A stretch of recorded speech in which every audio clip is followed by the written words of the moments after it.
folks don't see joy as a serious thing in education. They don't see it as the serious work. But when we think about our lives as adults and navigating each and every day, it is joy that we seek. It is joy that we seek to claim and reclaim. It's joy that keeps us going. It's Taj. And welcome, ladies and gentlemen, boys and girls, guys, gals, and non-binary pals, to another episode of All the Above, the show that gives you an unstandardized take on education. I'm Jeffrey Garrett, one of your co-hosts, and I've been a middle and high school principal and a high school social studies teacher. And as always, I'm joined by... What up, family? It's Manuel, your favorite teacher's favorite teacher. I'm a high school history teacher out here in the Los Angeles area.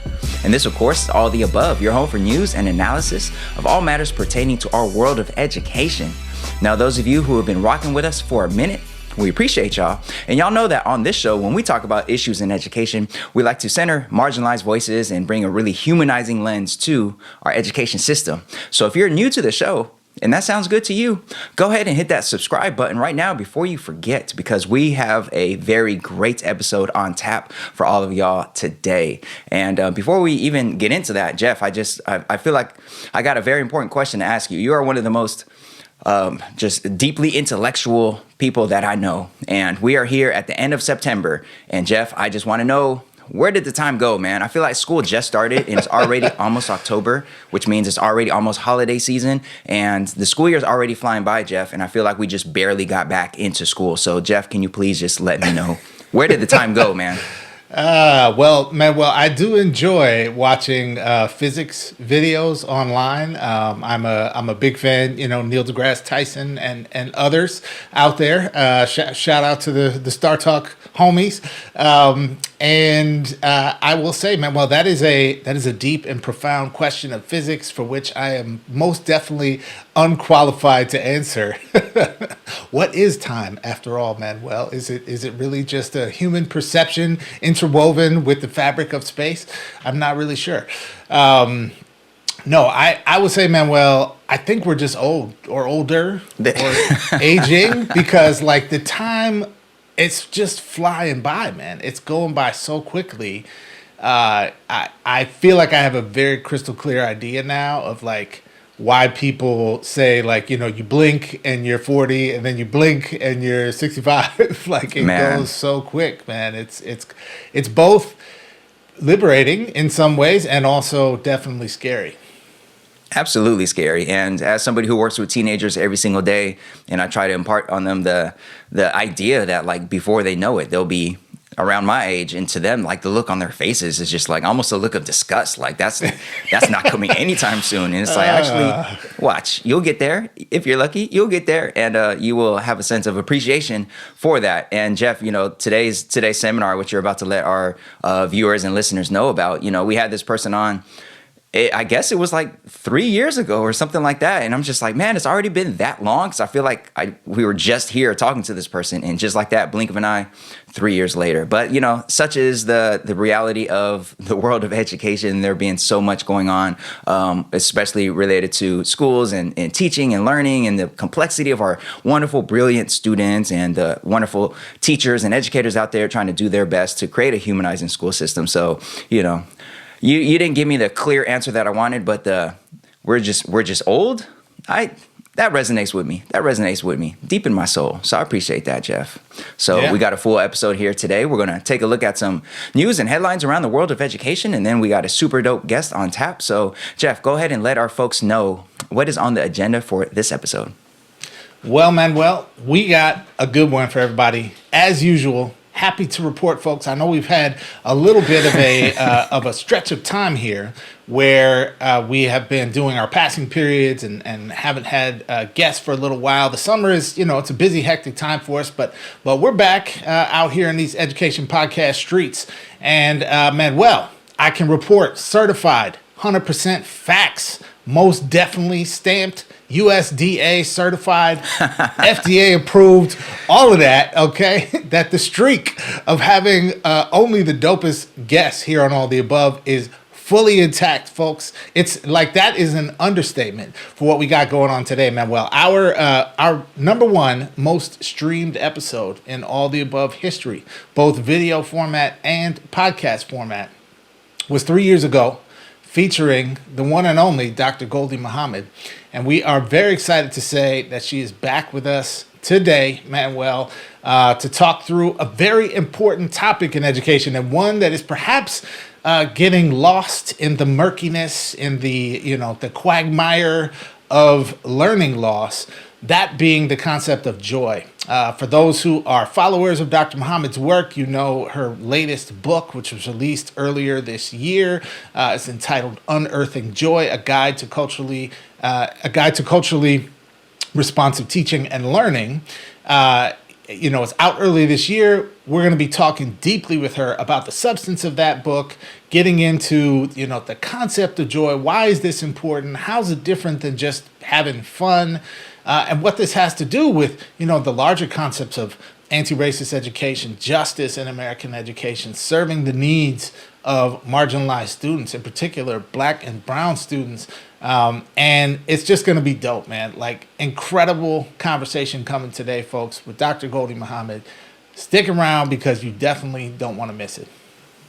Yeah, sounds dope. And just some quick housekeeping items for y'all. So if you do only watch us via our YouTube channel, we throw our full episodes when we do have super dope guests. We throw those on the YouTube channel, but we have a ton of material in between those full episodes that we call passing periods. So if you only engage with us over or via YouTube, definitely go to your favorite podcast streaming app and find us, because we drop episodes in between those episodes where it's just Jeff and myself talking about whatever stories didn't make it into our full episodes. And also, if you happen to use the Spotify app, this is not an ad for Spotify, but you can see the video right there. And also, there's a little Q&A little section where you can type in your thoughts about any of the stories or any of the points that come up. And, we could publish those so that when folks go to that episode down the line, they could see your little comment or question or what have you. So definitely consider engaging in all that. And of course, thumbs up, 5 stars, all that good stuff. All right, folks, we got a dope show on tap. Up next is the Do Now. Stay tuned.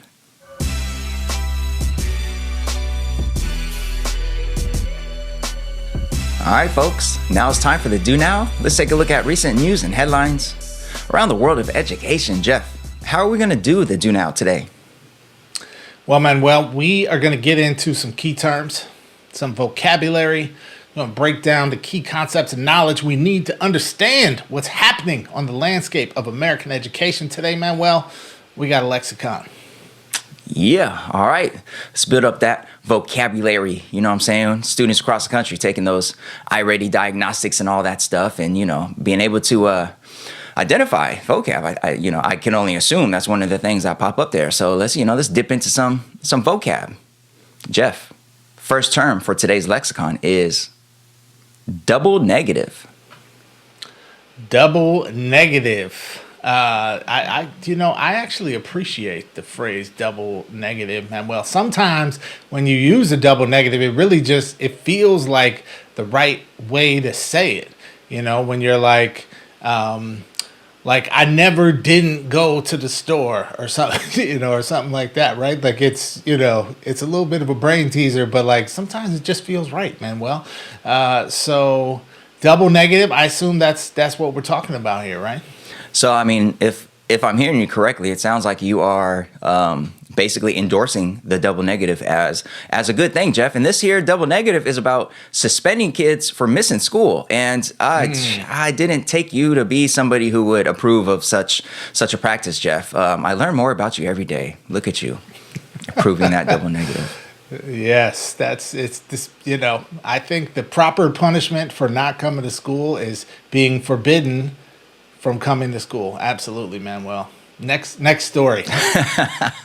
Well, that one was quick. Nah. All right, folks. So yeah, this story has to do with schools' various approaches to dealing with what many are calling a crisis of absenteeism. And we get this from the heightened Joy report. And this is thanks to some good reporting by Tara Garcia Mathewson and Maria Polletta for the heightened Joy report. And they report about a nearly year-long investigation into attendance-related suspensions in Arizona. And this investigation was conducted by the heightened Joy report with some help from the Arizona Center for Investigating investigative reporting, and the first of its kind analysis found that nearly 47,000 suspensions happened for missing class over a 5-year period, with Black, Latino, and Indigenous students frequently receiving a disproportionate share.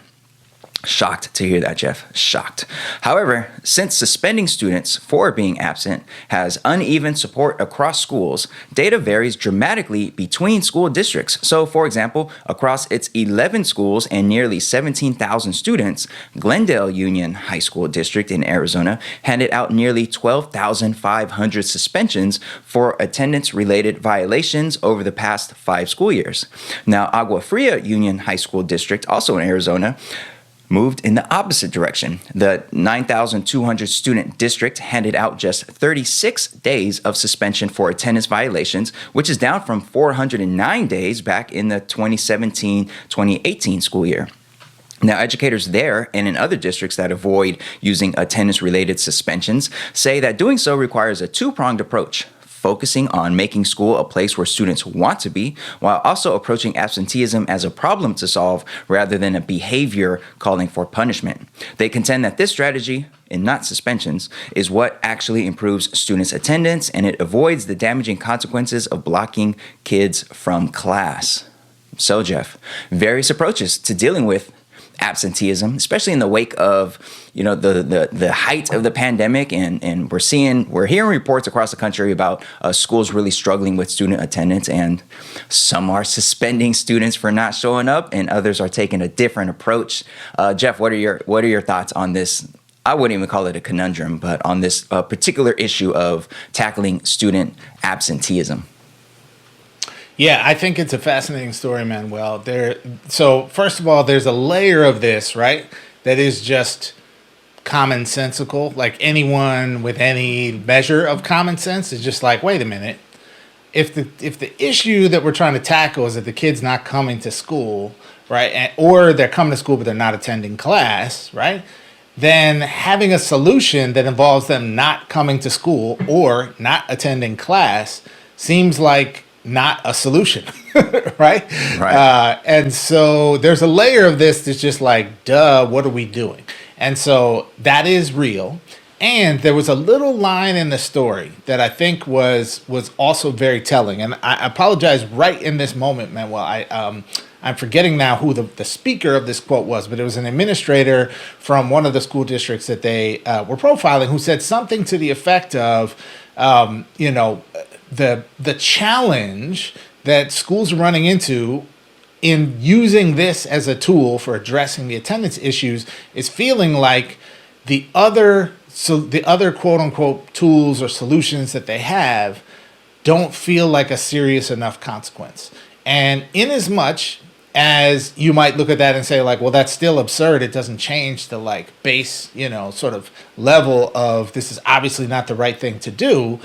I do think that point is really interesting, Manuel, because there's a lot of things in school that are like that. They're like, given the resources that we have, given the perceptions of students and perceptions of families about what consequences in school means, there is a logic on that level to saying like, if this is a big deal and we want to communicate to you and to the family that this is a big deal, the tool that we have to do so is suspensions. Now, I'm saying all that, Manuel, not to say like, so therefore this is my stance is great job schools for, suspending kids who have attendance problems. That's not at all what I'm saying.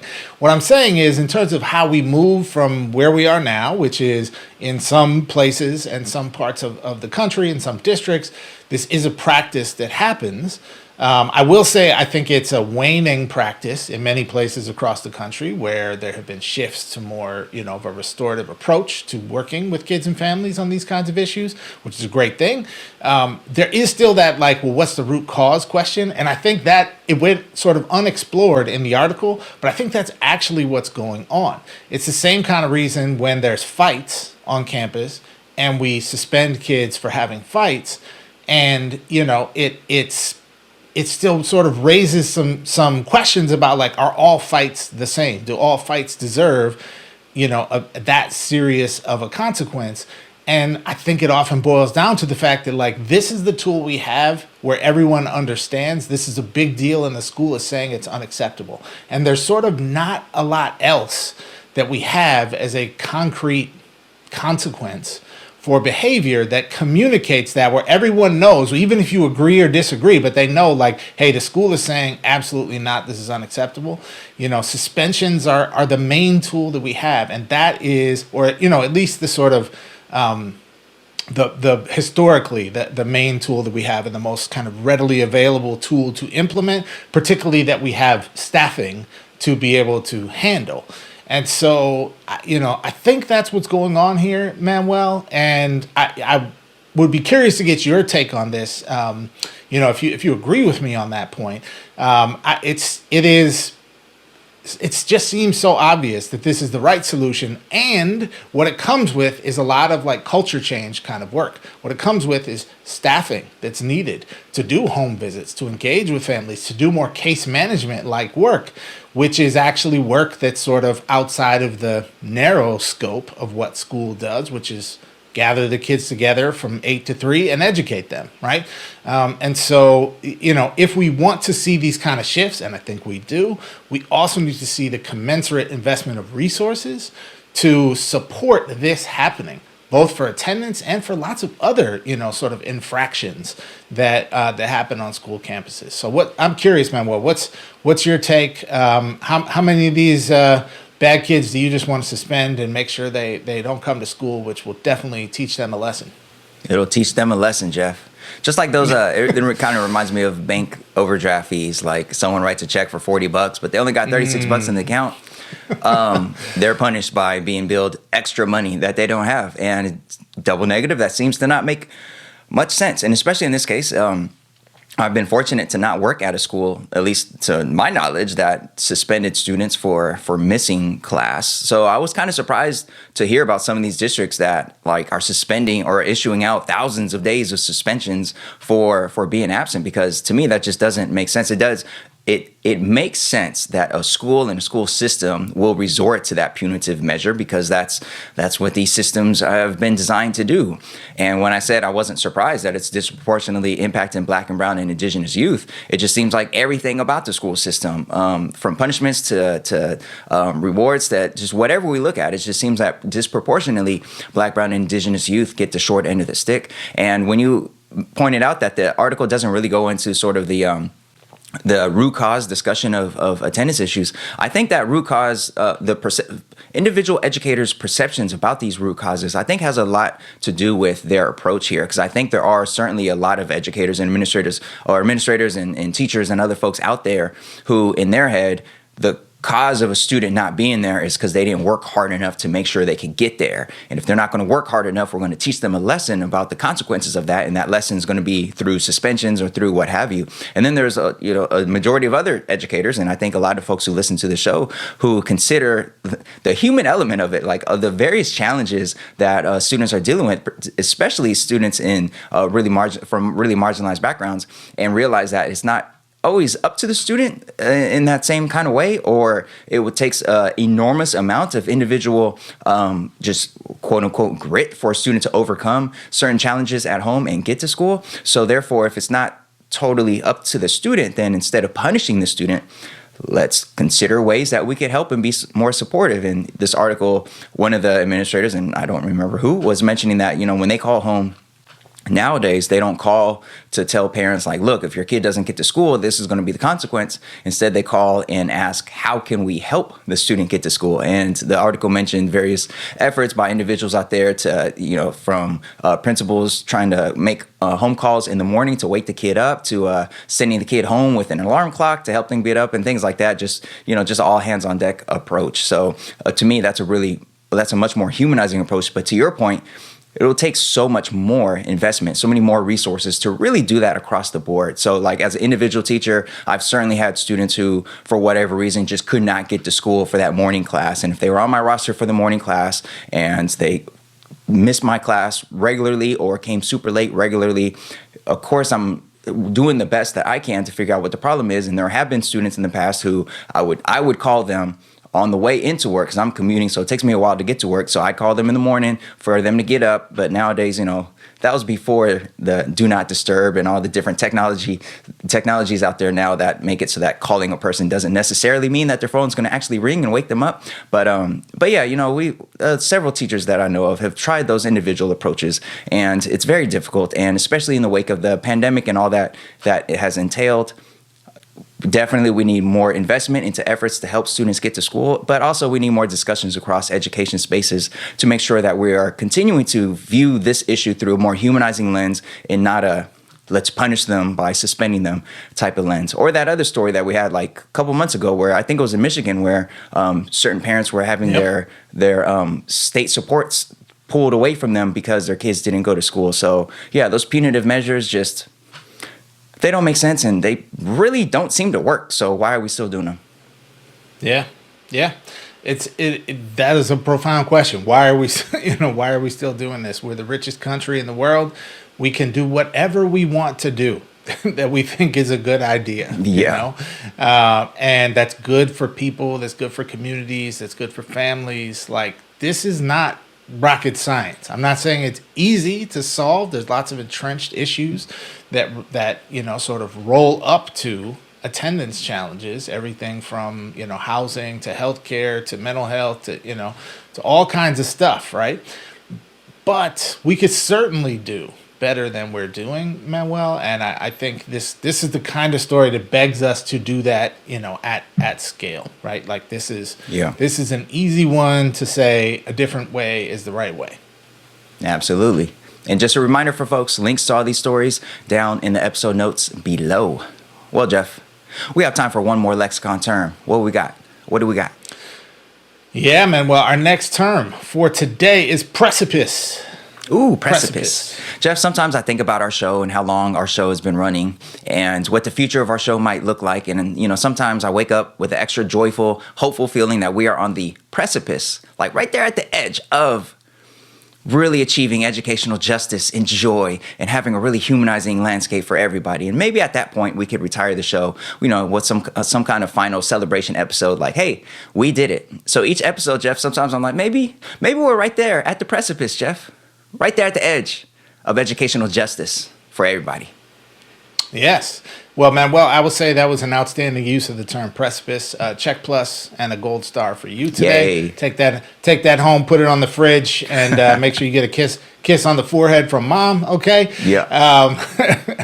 But in this particular case, we're talking about precipice. As you noted, like on the cliff, on the edge of something, but the cliff that we're referring to is the funding cliff that the nation's public schools are facing with the impending sunset of the federal funding, the additional federal funding that came our way during the pandemic, during the height of the pandemic. So we're going to get into this in a little more detail now. This comes to us from a story by Matt Barnum in Chalkbeat. So shout out to the good folks at Chalkbeat. And the term funding cliff refers to the imminent end of billions of dollars in federal COVID relief money, roughly $190 billion or close to $4,000 per student on average that schools have been relying on during the pandemic. This has educators and experts alike very nervous. The money might be gone before students have fully recovered academically and could lead to painful layoffs and other budget cuts. Money from the final pot has to be earmarked by the end of September 24, though schools can seek an extension for when that money is actually spent. The latest data shows that schools still have funding left, but are on track to use it by the deadline. Some schools have already begun cutting back on recovery programs, including tutoring, summer school, and extra staff like college advisors. What is not yet clear is how steep the fall from the funding cliff will be.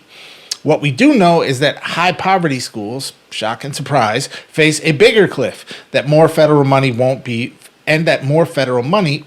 forthcoming. The recent deal that President Biden struck with congressional Republicans limits new federal spending on education for the next couple of years. The COVID relief was also not spread evenly across the schools. Nationally, districts in more affluent areas received just over $1,000 per student, with some getting even less.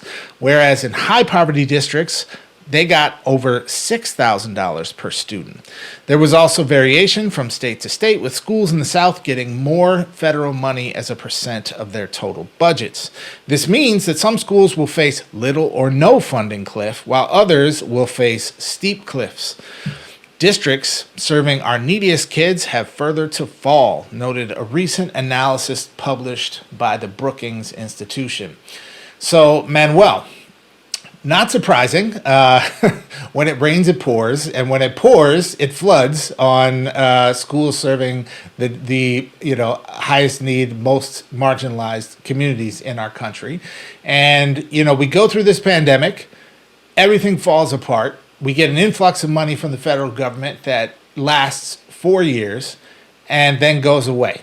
At the same time as inflation and costs of goods are skyrocketing, at the same time as there's a teacher shortage, at the same time as family incomes are in real dollars declining, we're looking at impending budget cuts from the federal government. So, Manuel, what say you about this? I'm sure you just believe that you and your students should probably pull a little bit harder on those bootstraps, and then you'd succeed, right? I mean, isn't that...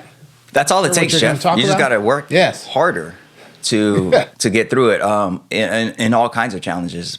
That's quite clear, Jeff. But no, I just mentioned sometimes thinking that we're on the precipice of educational justice and joy. But that's not the majority of the days I wake up feeling like that. The majority of the days I feel like we are on the precipice of just utter disaster because of all the things like a story like this. And just another lexicon term for this story could have been like manufactured, like this, like we created this. When I say we, I don't mean obviously those of us listening to this show, but like, the powers that be. Nationally, we created this mess because it was a decision to underfund our schools for generations. It was a decision to suddenly spend more closer to appropriate amounts of money during the pandemic, and it's clearly a decision to stop spending that money. So like all of this you mentioned in the last story, in the last discussion that we just had about being the richest country in the world, like these are all choices being made, and the choice was made to suddenly out of nowhere, after saying we didn't have money for schools, to finally, oh, boom, here we got billions of dollars for schools. Here you go. And now the choice being made to stop that funding. And just like with the child tax credit and throwing so many kids back into poverty, that was a choice. And here we see the government making another choice around funding. And it's very, very disheartening. And of course, it's troubling that it's going to most likely impact the highest need schools. And shout out to all the school leaders out there who were thinking about this as they were making the decisions about what to do with the COVID relief money, because I think anybody that's been in education for a while, actually, you don't even have to have been in education for a while to know that this was going to dry up at some point, that the government wasn't going to make the bold choice of continuing to fund our schools at closer to appropriate levels. Anybody could have known that, like, obviously this ain't going to last. So some school leaders out there, as was mentioned in this article, decided to use that money for one-time expenditures, especially around facilities and HVAC and all that stuff. So, shout out to everybody who chose to use this money, especially for like actual ventilation in the classrooms, which we'll continue to need forever, especially in this climate crisis and things like that. Now, for the school systems out there that in a rush or in a panic started throwing this money at all the different tech companies that were offering this online tutoring and things that I think have been mostly shown to not really work. Yeah, that sucks. And I'm not going to be too sad about seeing some of these tech companies lose the money that they're getting from school districts for tutoring that hardly anyone seems to be using or benefiting from. Anyways, and for those school systems that use the money to fund particular positions and staffing, yeah, that's really tough. And I certainly hope everybody associated with those kind of programs was also thinking that this is temporary, that it's not going to last forever, because especially for programs that were beneficial, were supporting students, yeah, that's going to be painful for those schools and those districts and those staff members there. But again, this was a choice, man. This was manufactured in the sense that the underfunding of schools was purposeful. The sudden funding of schools was purposeful, and now the defunding of schools at a time when so much money is still being spent on policing and military and all the things. Yeah, that's all purposeful. So heartbreaking, but not surprising. Yeah. Yeah. Yeah, facts on facts on facts. Dr. Rustin, thank you.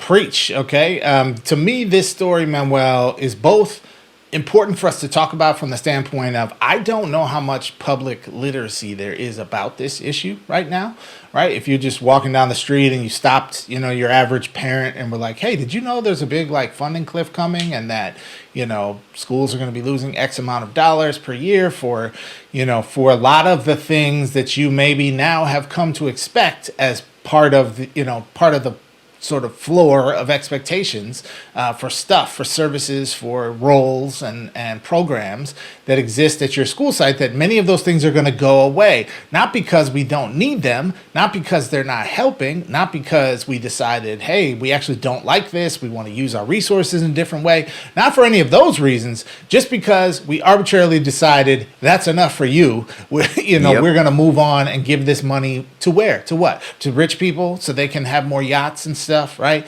We're going to give it to military spending, to police spending, as you said, things that are harmful, things that are life-taking, not things that are life-giving and life-sustaining.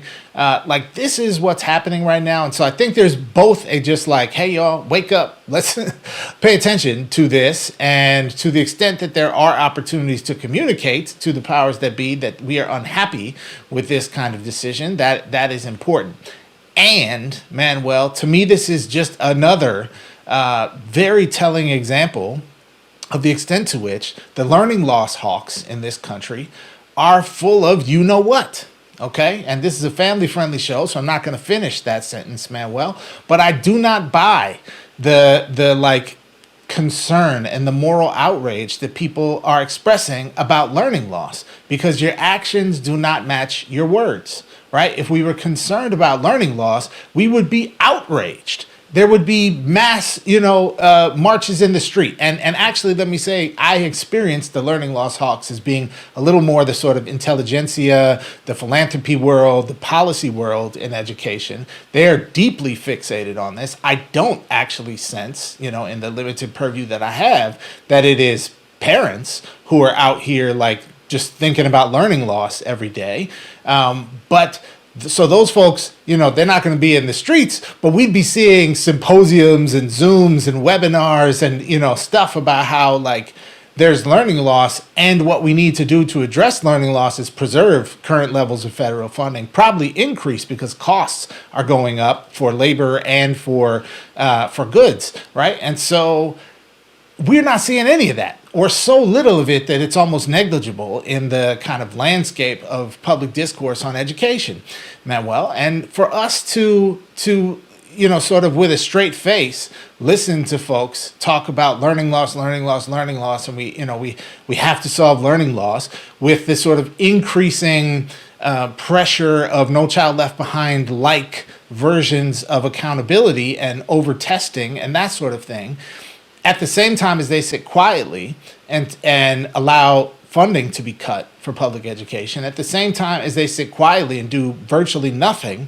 about the teacher shortage, at the same time as they sit quietly knowing that in the first couple of years of that supplemental federal funding, Manuel, the complaint was much of it's not getting spent. And you know why much of it was not getting spent? Because we were trying to fill positions like college advisors, like the article talked about, or increasing the mental health supports that we knew we needed for students when they returned to regular in-person school because of how harmful the pandemic was. And there literally just weren't enough people to hire for those positions, even outside of the teaching positions.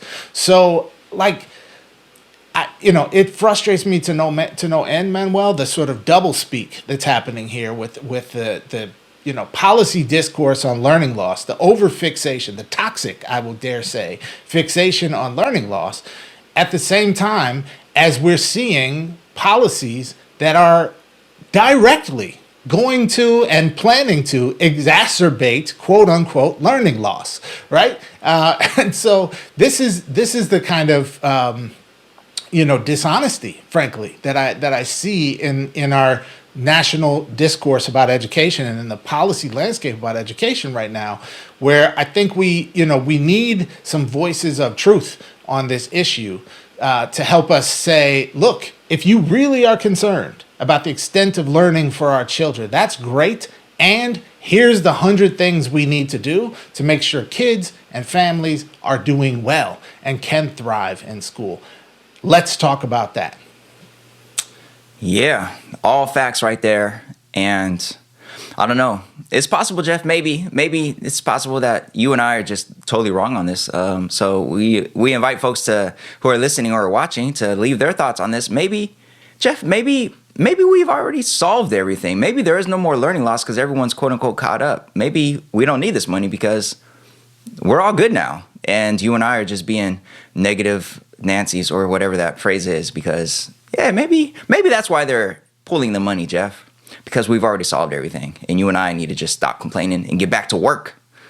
It's possible. There it is. Work hard. Work harder. Yes, indeed. Well, folks, just a reminder, both stories that we just discussed down underneath this episode, you can find the links to read for yourself, and definitely comment and all that good stuff. Let us know your thoughts, because we in this together. Teamwork makes the dream work out here in the all of the above space. All right, but up next, we have our seminar. We have a super dope guest in the building who you might have heard of. Stay tuned. Seminar up next.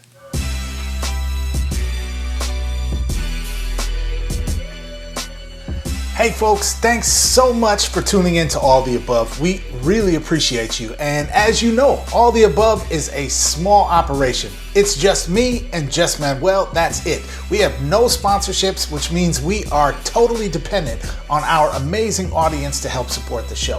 So here's what you can do. Go to our website, which is aotashow.com/support. That's aotashow.com/support. There you can find links to everything you can do to support the show. You find all the links to every platform that we're on where you can like, subscribe, follow.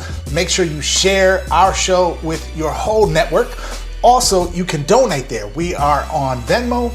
We're on Cash App, and most importantly, you can find the link to our Anchor page where you can become a monthly patron. Even a small donation once a month will make a huge difference in helping us continue to produce the show. Lastly, you can find there the link to get your flyest, best, latest, all the above show merch. Okay, all you got to do is go to aotashow.com/support. Thanks. Enjoy the rest of the show.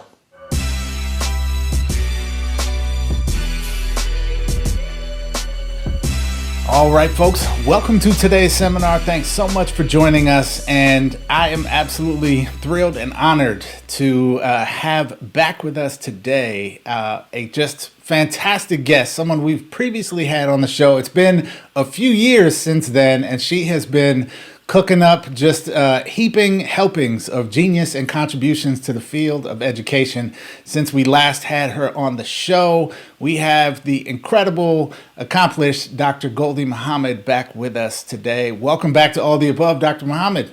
Thank you. I'm so happy to be back with my brothers. Absolutely, absolutely. Well, folks, let me tell you a little bit more, even though she needs no introduction, but let me tell you a little bit more about our guest. Dr. Gholdy Muhammad is the author of 2 texts that have helped reshape the national discussion on justice in education.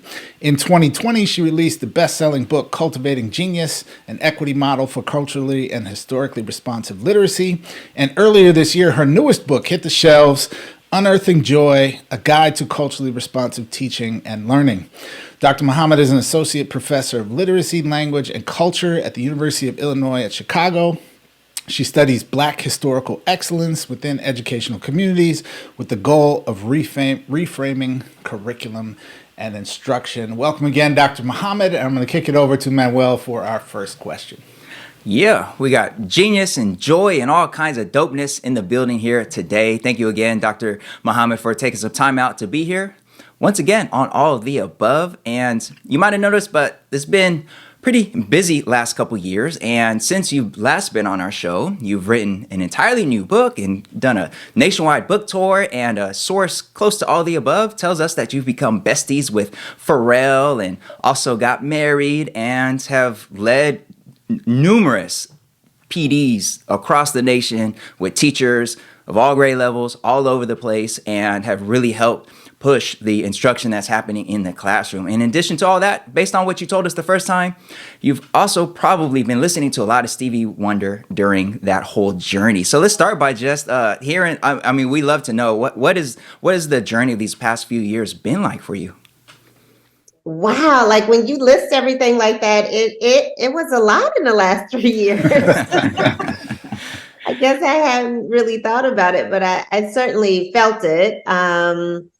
You know, sometimes it's just best to not plan and just receive what happens. I mean, work hard, of course, but just to be open to receiving all the things. And I like to think that that's really just what I did. I tried to work hard and put out, good things that the ancestors would be proud of, that my parents would be proud of, my grandmother. And I was just open to receiving, and a lot happened since Cultivating Genius. It really just took off.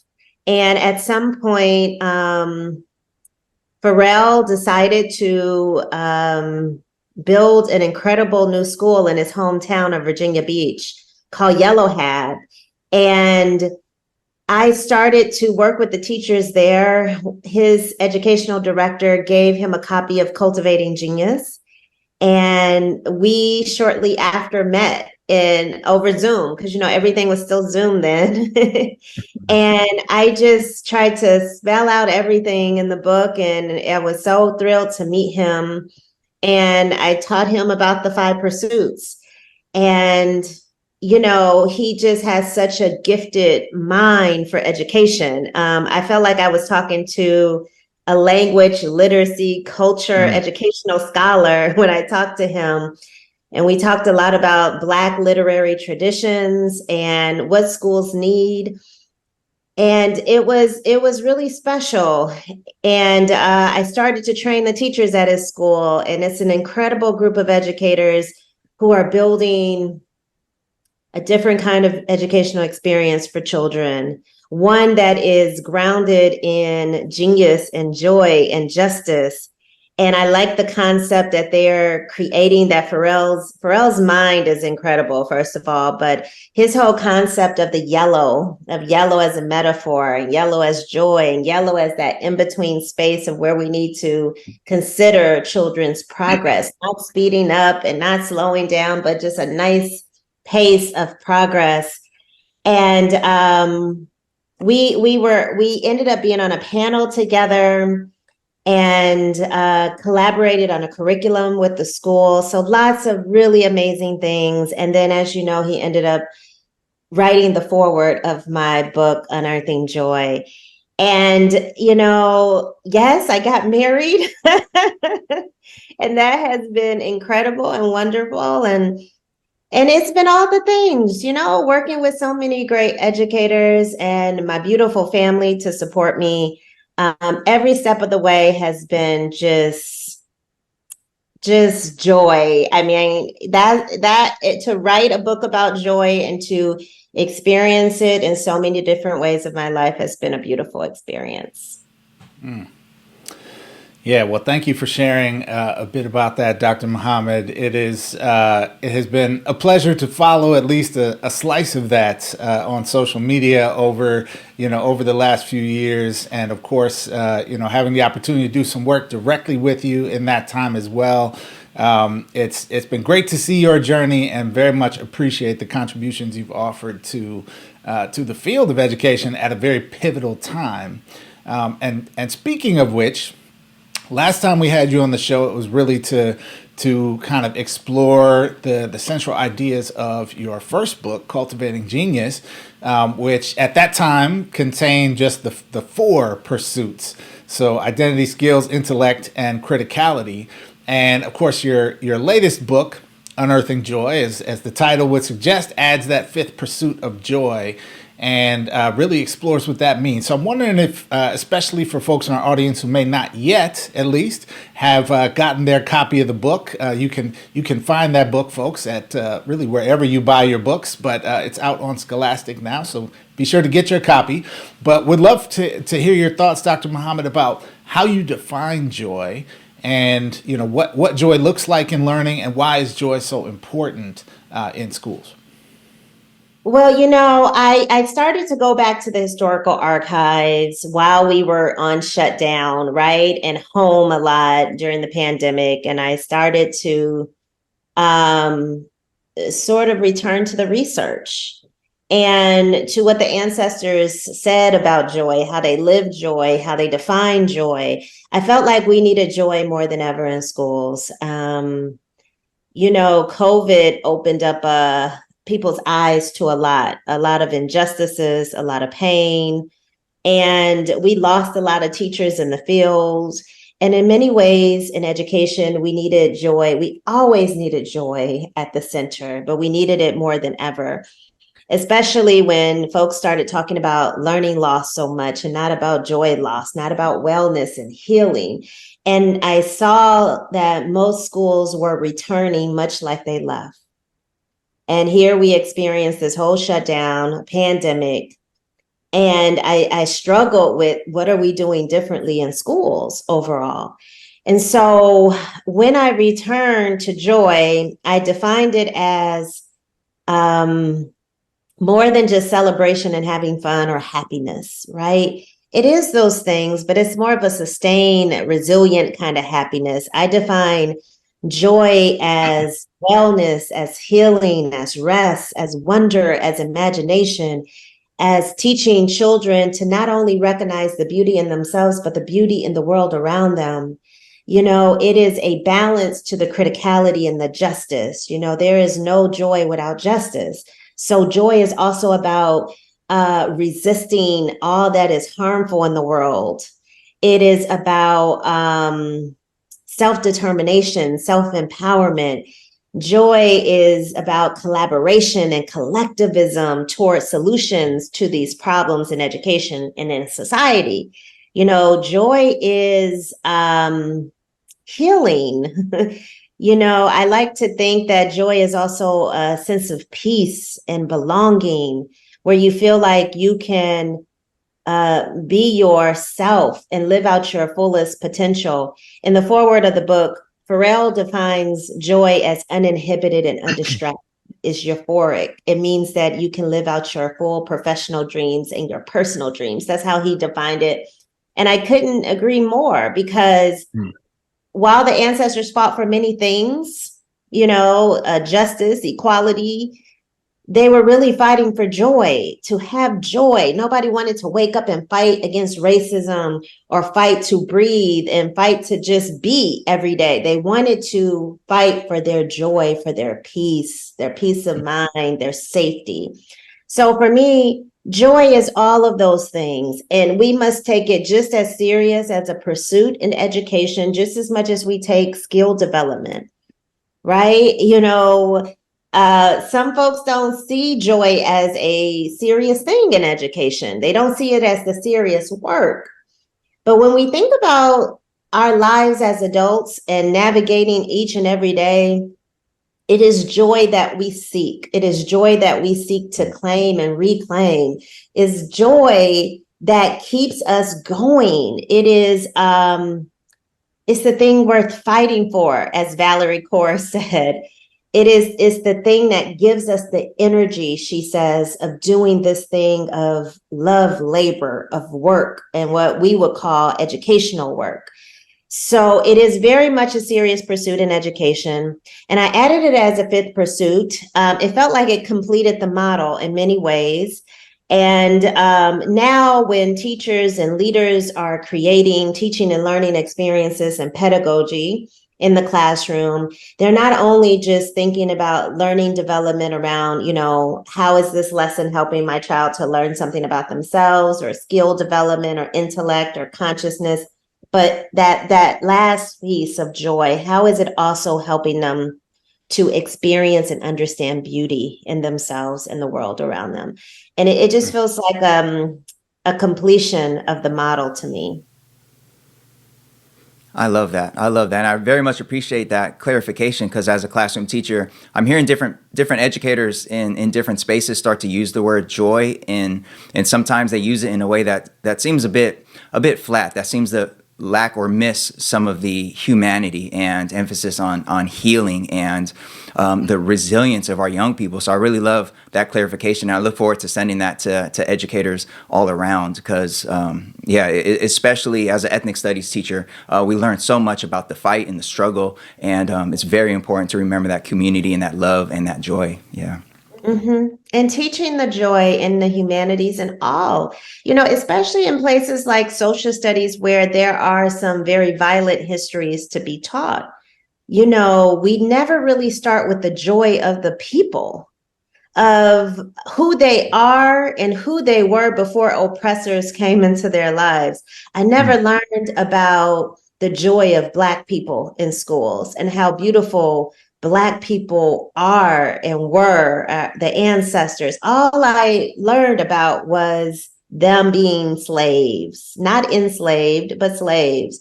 So we have to teach the joy of people who have been historically excluded, or their stories not told properly, or just deficit ways too. Yeah, absolutely. Absolutely. Now, in your book, each chapter, you lay out a series of profound questions. And in the first chapter, you present some questions around equity and justice and culturally responsive teaching, and why these things have never been mandated.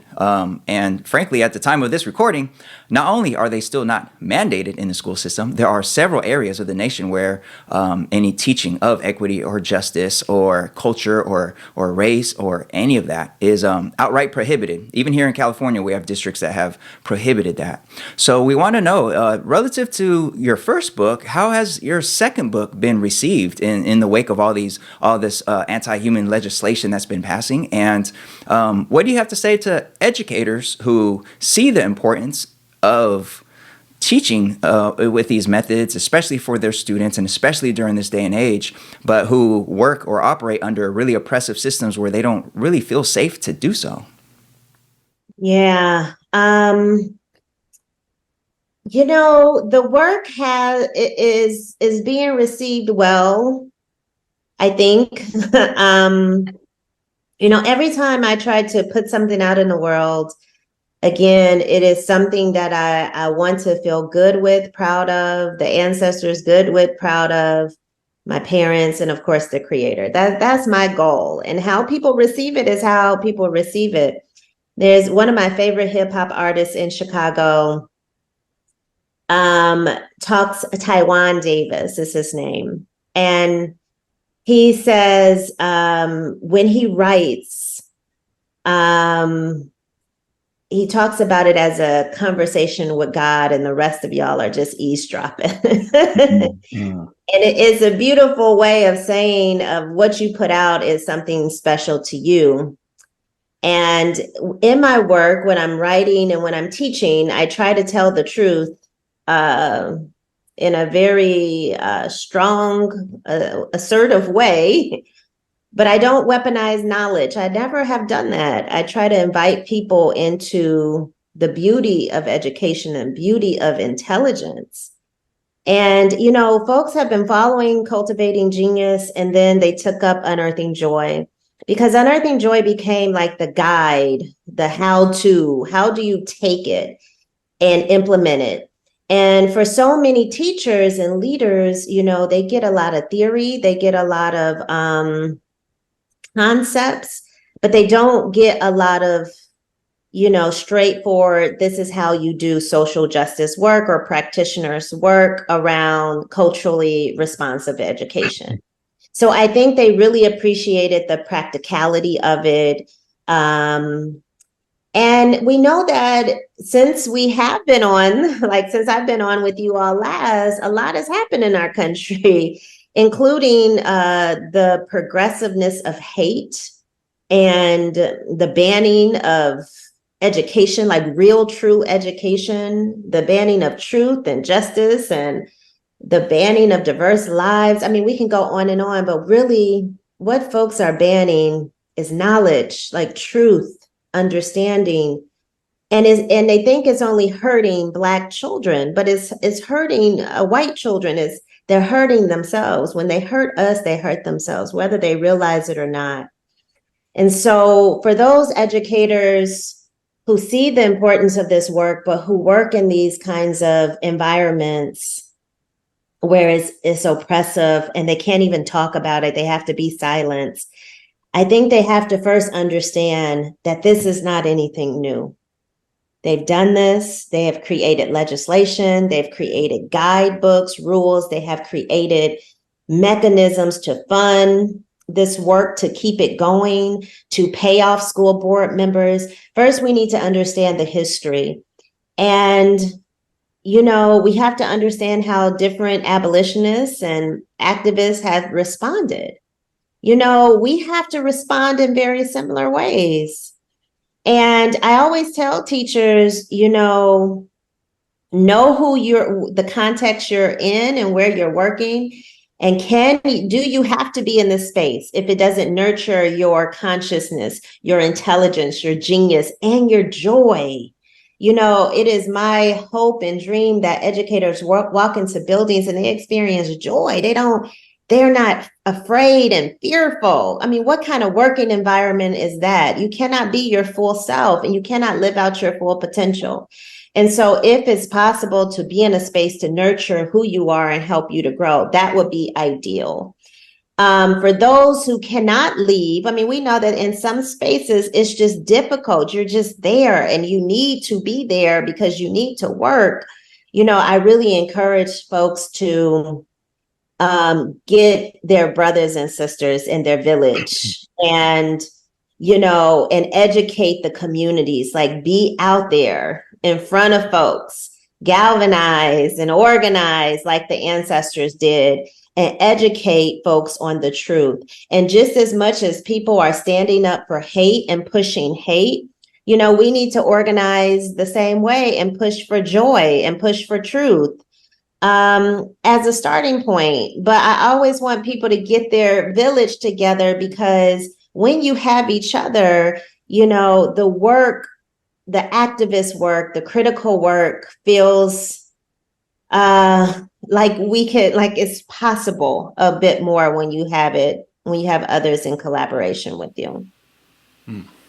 Yeah, that message very much resonates, Dr. Muhammad. You're making me think earlier this week, I got a message from a friend of mine who, given the climate we are in now, shall remain nameless. But this person teaches in the state of Florida and shared with me a policy that all the teachers got shared at their recent faculty meeting about the new district policy to enforce the state rule around calling students by their, only by their legal name. And all the different procedural things teachers have to know to do, and and express their frustration to me about, like, in a world where teaching is so complex and there's so much important work to do, we're spending hours of time trying to figure out if we can call Nicole Nikki still, or if we have to wait to get a letter from the parent to allow that. Otherwise, we could risk losing our credential, right? And like the level of insanity that that many folks are facing right now has gotten so extreme, and it's such a distraction. That's exactly what's learning law. That's what's losing learning. If we're going to be honest about these terms. Yeah, absolutely. Well, that point right there is a great segue into our next question. So, in your book, it's riddled with sort of powerful quotes and ideas. There's one that very much stood out to us. You cited a quote from Asa Hilliard, which I'll read. It says, "I have never encountered any children in any group who are not geniuses. There is no mystery on how to teach them. The first thing you do is treat them as human beings. And the second thing you do is love them." a simple yet very profound message. And we are now in the midst of sort of an educational landscape and environment where the kind of veneer of righteousness around the language of learning loss is kind of permeating everything at this point. And it does seem to to potentially be at odds with the type of vision that you quoted from Asa Hilliard, and in some ways, I think potentially threatens to have us repeat some of the mistakes of the No Child Left Behind era in terms of narrowing of the curriculum, cutting out of the arts and extracurricular activities, keeping the red kids in from recess to do more reading and math, or some of those sorts of things. So wondering if you could share your sort of thoughts and reflections on this learning loss era, and how should we be talking about our students, especially in this kind of pandemic recovery era that we're in. When people say learning loss, when are we at a learning gain? Mhm. I don't write books to replace excellence. The problem is we don't have excellence. Folks want to argue and debate, but can you tell me when we have had strong education in public U.S. schools for all children, for children who we struggle to educate the most historically, Black children, children with IEPs, multiple language speakers, Indigenous children, and we can go on, right? Like, when have we had learning gain? We've always been at a loss since the first public school in the 1600s in this country.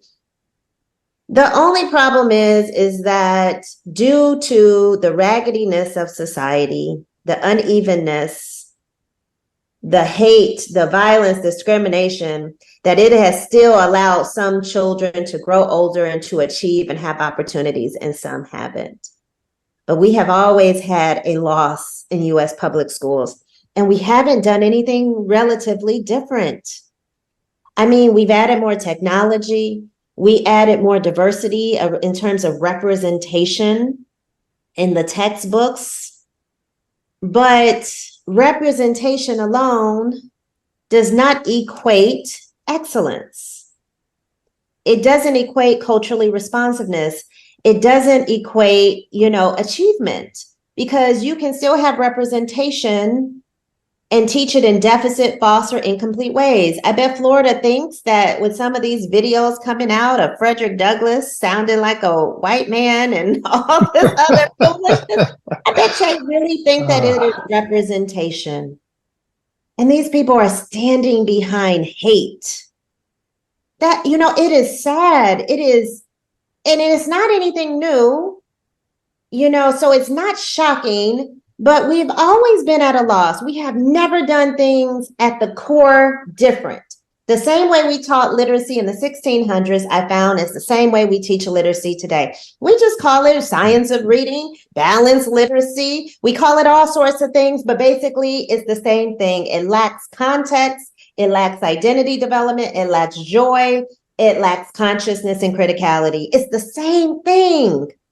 And if you look across at the data that people love to promote, we do not see any major shifts across any group of children that is so accelerated that it will really grab our attention. We don't have a large urban school district that has shown growth with like children of color. Like we don't have it, is what I'm saying. So people are fighting to hold on to basic, mediocre, poor, lack of excellence. You're holding on to foolishness when it comes to, you're not holding on to excellence. So it's something more that people are fighting for here, because you can't fight for a mediocre education. It has to have some hate in this conversation.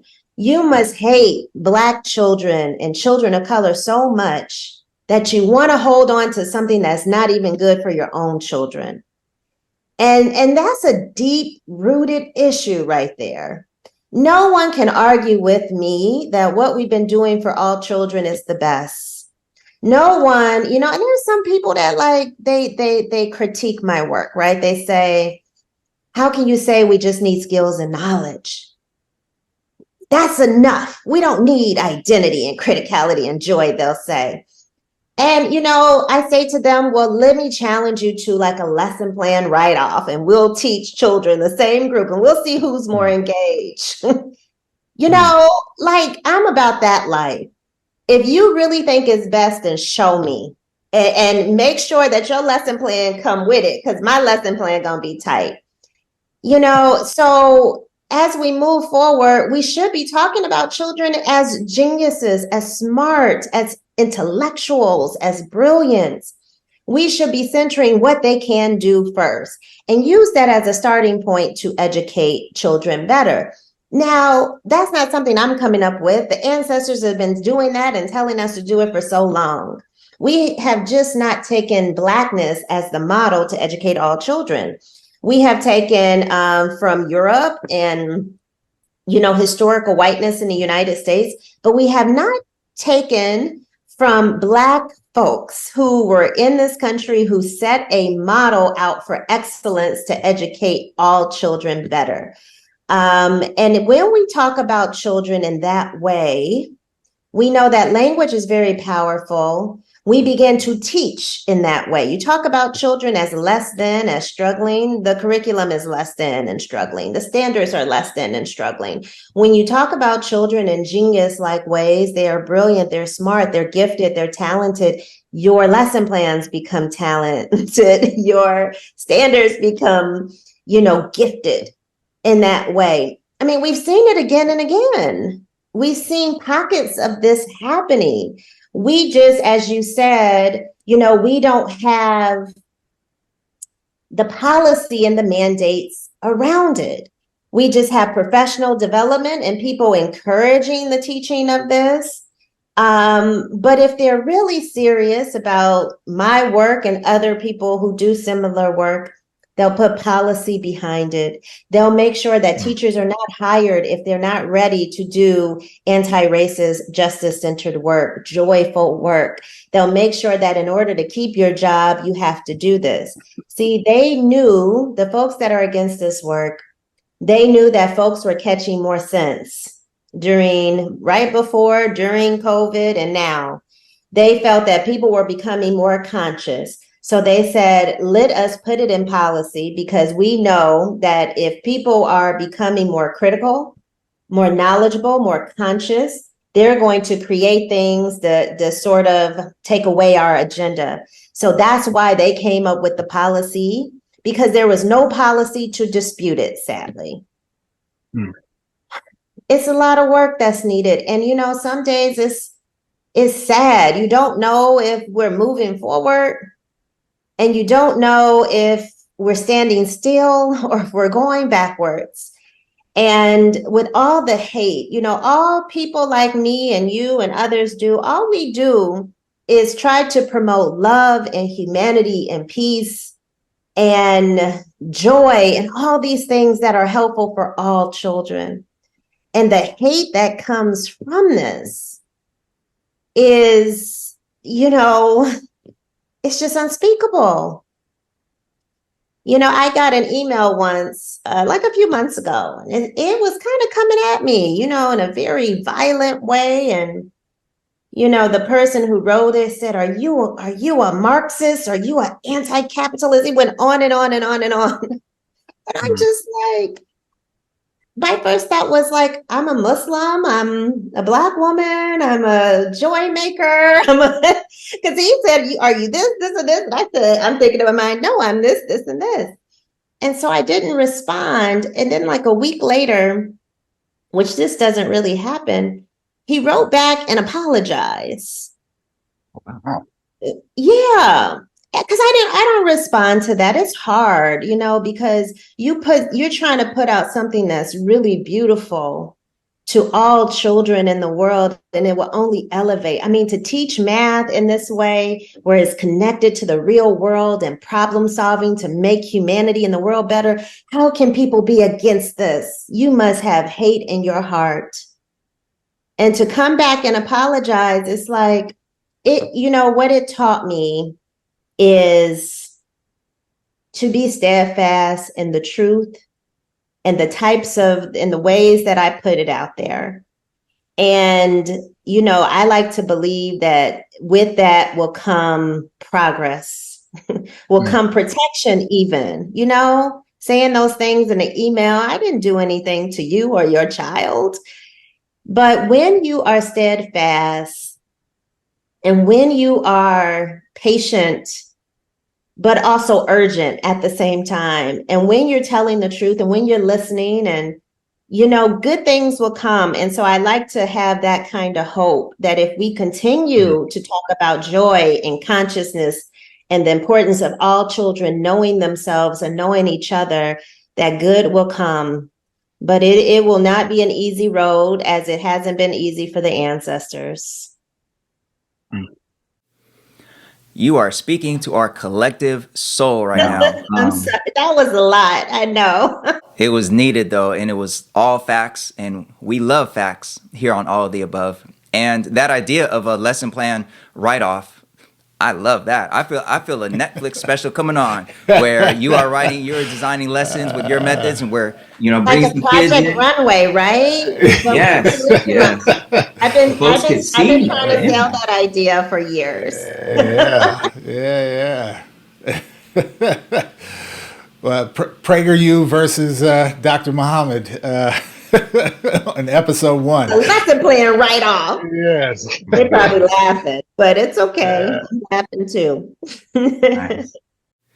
All right. Well. Before we let you out of here, again, thank you so much for taking time to come back to All the Above and share so much dopeness with us. The book itself, Unearthing Joy, is just like physically just a beautiful piece of work. Like it looks wonderful, beautiful art, spaces for reflection and coloring, and each chapter is accompanied by a soundtrack. It's just really, really great. Just a great piece of work. And we're wondering what your thinking was behind that, and what experience you're hoping educators have as they engage with this book. Yeah, so when I wrote both books, I wanted it to be something that a teacher can pick up and read quickly, but be deep and profound in thought and history and understanding. I wanted it to be not as like dense as a lot of the articles I would read in graduate school. Yeah.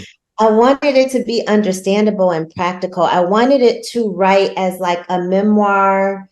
I wanted to write, I used the collective we a lot in Unearthing Joy because I felt like I was writing along with the ancestors as they taught me. So I felt like it is our collective book. So those things were first important to me. And I've had a lot of models, seeing people create their own spaces, do things their way, whether it be in academia or in education. Like, why do we always have to write like this or do this? Why can't we stretch beyond the confines of those norms or in our minds and create products or documents or work that are unique and different? And, my bestie, Yolanda Seeley Ruiz, when I saw her write a poetry book on love in academia as a professor, people will tell you, you have to write a scholarly book to get tenure, to get full professor. And, this kind of book won't be accepted. But when I saw that she did that, it helps me with possibilities. When I watch and observe my dear sister, Bettina Love, do things that break the norm, it shows me possibility. When Stevie Wonder wrote Journey Through the Secret Life of Plants, And it was like a departure from the norm of music. He wrote a whole album on the sounds of plants and flowers growing. Something like that wasn't about sales. He wasn't motivated by capitalism. He was motivated by humanity, by the beauty of the earth. And that all of those things were my inspirations of creating this book. I opened the introduction as I'm listening to Journey Through the Secret Life of Plants, and I'm crying. The beauty in that album, I'm crying and I'm writing, and I stop and I cry more and write, because it is just a full embodiment of this beautiful earth that we must take care of and the people in it. And I wanted each chapter to feel like a joyful experience. I mean, here is a book about joy. Can you imagine if like people met me and they did not feel any joy when they met me, and I'm writing about joy? So I wanted them to feel my joy as I'm writing to them, educators, but I wanted also to have each chapter feel like an experience of joy. So in addition to the opening unearthing thought questions, there's the content, but each chapter is layered with poetry, joy, right? A playlist of music that is intended to be played softly in the background or loudly, whichever you prefer. But the content and the lyrics of the songs, they almost support and elevate the content of the chapter. Each chapter has artwork, has history, has coloring book pages, so I really wanted it to feel like an experience of joy. And in it, in addition to like the examples from teachers all over the world that I add, I have children's artwork spread throughout the pages as well. But I wanted teachers to read it to understand that they are not just teachers. They are artists. They are creators. They create beautiful things that leave an impact and a legacy called curriculum and instruction. And so I wanted teachers to see themselves as the beautiful geniuses they are, but as the developers and creators of curriculum in an artful kind of way. And that's why I asked Pharrell to write the foreword. I mean, he said yes in a day. I couldn't even believe it, And I'm glad I asked him before he became the director of Louis Vuitton, because I cannot imagine how busy he is right now. So timing, you just have to put good work and good things will come back to you. But, to have an artist open the book and talk about joy, the way that Pharrell would write songs and produce and create music, like when I would watch on television or on the internet, I would watch something come alive within him. And I'm like, that's how I feel when I write lesson plans. I feel that whole sense of your body, just joy flowing throughout it. And so it was also important that I asked an artist to write the foreword. And each chapter is, it has Langston Hughes. Each chapter has a little bit of Stevie threaded, because Stevie teaches me how to be better, how to be a better educator, how to be a better human, how to love myself. So it's supposed to be a whole embodied experience of joy and love. And I hope that really comes across. I would love educators to smile as they're reading it, to feel a sense of peace. I also want a little fire lit up under them that they can go out and do this work and be urgent in their types of pedagogy. And, I also want leaders to take this work and create better experiences for teachers in the schools, where they feel safe. They give the teachers the same thing we're asking teachers to give students.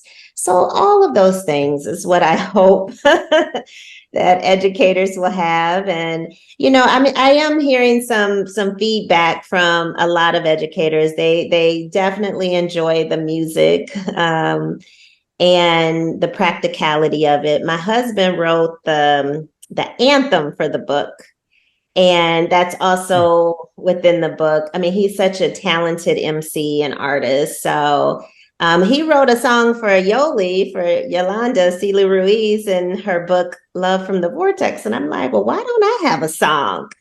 And so he wrote a beautiful song that is, it's like a hip hop song. It's incredible. Wow, that is a beautiful space, I think, for us to end with, Dr. Muhammad. And I guess I just want to say I'm deeply grateful to you and for you, in the sense that I think you're giving us a wonderful, precious gift today in this conversation. Our first episode with you, to this day, remains our most streamed episode. I have no doubt that that after this episode is released, it will quickly keep pace with the first one, and people will be eager to discover and connect with your ideas, with your texts, and really with the kind of worldview, I guess you might say, around what teaching and learning can be that I think you bring to the table. And so I'm just deeply grateful for that, Dr. Muhammad. In my own journey as an educator, you have certainly been a major source of inspiration for me. And, especially in these tumultuous times and troubling times, to have a book that is both a physical embodiment of a joyful experience, and also that grounds us in sophisticated thinking about the purpose and power and role of joy in teaching and learning, and its connection to justice and its very existence in many cases today as a revolutionary act unto itself, is just a powerful and profound gift that you have offered us. So on behalf of the many educators out there who I'm sure feel the same, definitely just want to thank you, Dr. Muhammad, for your work, and thank you for joining us here today on All the Above. Thank you for what you all do. It's such an amazing podcast. All right, folks, that's it for today's seminar, but definitely stick around. Next up is our class dismissed.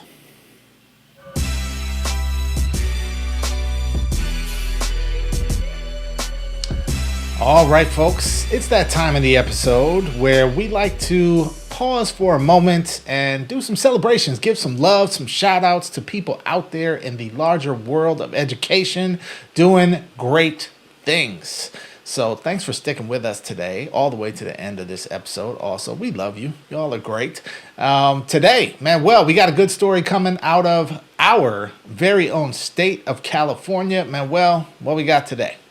Yeah, man. Well, speaking about folks staying all the way to the end of the episode, Jeff, our All of the Above family.